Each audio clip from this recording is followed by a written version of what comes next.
Hello po mga ka-crypto-prenoy dito po sa Philippines at ganun din po ang mga ka-crypto-pinoy natin dyan sa iba't ibang bansa sa buong mundo. Ngayon po ay if I'm not mistaken ay mga around 10 o'clock na.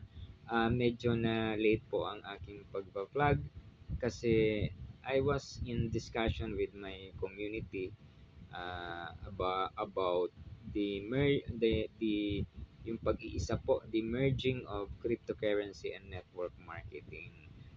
Inaayos po namin para maiwasan po yung mas malaking risk.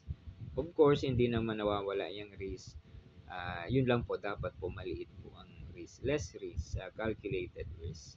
Okay po, we will go so fast right now para mabilis lang matapos itong ating vlog para medyo short.